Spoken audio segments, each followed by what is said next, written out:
Hello everyone, আসসালামু আলাইকুম। মোহাম্মদ আবু সুফিয়ান, দক্ষিণ কোরিয়া থেকে।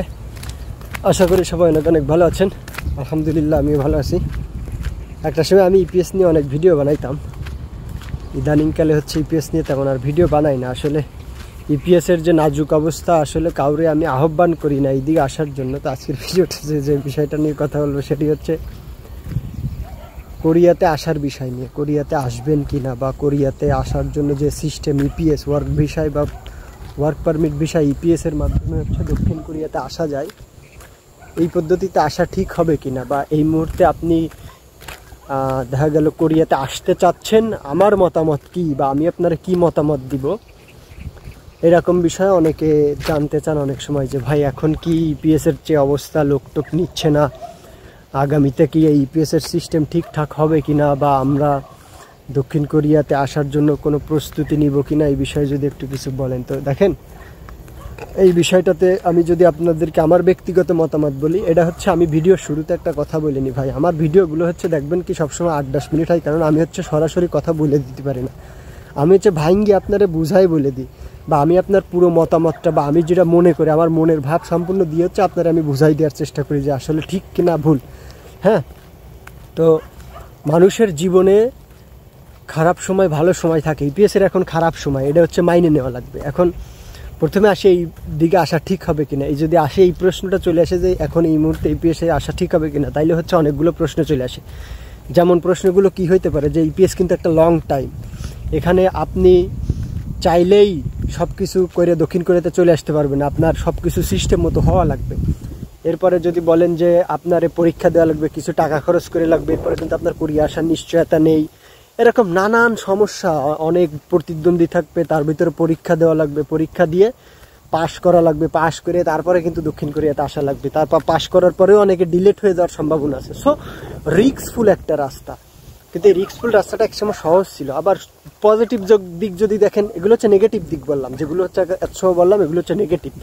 পজিটিভ যদি বলি তাহলে কম খরচে দক্ষিণ কোরিয়াতে আসা যায়। দক্ষিণ কোরিয়াতে আসতে খরচ নামমাত্র, যে খরচে আসবেন সেই খরচে 1 মাসের বেতনের সমান। এরকম পজিটিভ দিকগুলো যদি আপনারা বলি তাহলে আপনার মনে হবে যে না, তাহলে তো যাওয়া যায়। আবার যদি নেগেটিভ দিকগুলো আপনার সামনে চলে আসে তখন মনে হবে যে তো আসলেই কঠিন। সুতরাং এই নেগেটিভ পজিটিভ মিলাইয়ে এখন আপনারা আমি সলিউশন দেওয়ার চেষ্টা করবো, বা সলিউশনের জন্য যে কথাগুলো সেইগুলো বলার চেষ্টা করবো যে কি করবেন, আসবেন কিনা। সর্বপ্রথম এটা একটা লং টার্ম প্রসেস। জানবেন আগে যে আপনি কিন্তু আজকেরা পরীক্ষা দিলেন, কালকে দক্ষিণ কোরিয়াতে চলে আসবেন, এই প্রসেস কিন্তু এমন প্রসেস না, 2 থেকে 3 বছরের প্রসেস।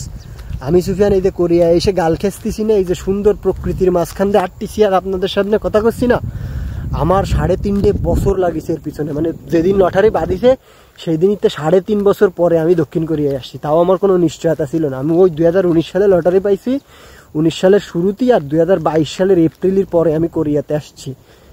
এটা কিন্তু 1-2 দিন না, 3.5 বছর, অনেকে 4-5 বছর পর আসছে। সুতরাং এই লাইনে যারা আসবেন, মনে করেন যে আপনার যদি সাংসারিক অনেক দায়িত্ব থাকে, মানে সব কিছু সাইডে দিয়ে দেওয়া, আপনার ফ্যামিলি আছে, আপনার ফ্যামিলি চালানো লাগে, আপনার অনেক দায় আছে, যেগুলোর সিস্টেম করে আসলে সম্ভব না, এরকম হইলে আমি মনে করি যে খামাখা আসলে এইদিকে একটা সময় দিয়ে ভাঙ্গে পড়বেন।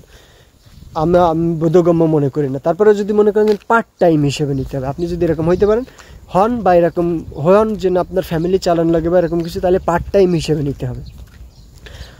আসবেন কারা? যারা স্টুডেন্ট, ফ্যামিলির অবস্থা টুকটাক মোটামুটি ভালো, এখনও সংসারের দায়িত্ব ঘাড়ে এসে পড়িনি, ইন্টারে পড়েন, এসএসসি পরীক্ষা দিয়েছেন, বা 17-18 চলে, বা 20 বছর হয়েছে, ইন্টার পরীক্ষা শেষ হয়েছে, গ্যাপ আছে, এইসব স্টুডেন্ট যারা আছেন, আপনারা হুদাই ঘুরে না বাড়ায় কোরিয়ান ভাষাটা শিখতে পারেন।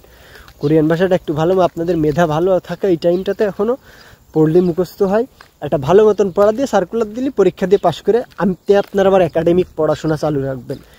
দেখেন ভাই, আমি আপনারা একটা কথা বলি, যখন আমরা লটারি জিতি বা লটারি পাই বা ভাষা পরীক্ষায় অংশগ্রহণ করি, তখন আমাদের কারোরই মনের ভিতরে এই সিস্টেমটা থাকে না যে আমি কোরিয়াতে যাইতে পারবো না। তখন কিন্তু একটা আনন্দ ফিল হয় ওই রোস্টার হওয়া পর্যন্ত। রোস্টার হওয়ার পরেই কিন্তু আসলে কোরিয়ার আসল জগতের যে অনুভব, সেই অনুভবটা রোস্টার হওয়ার পর।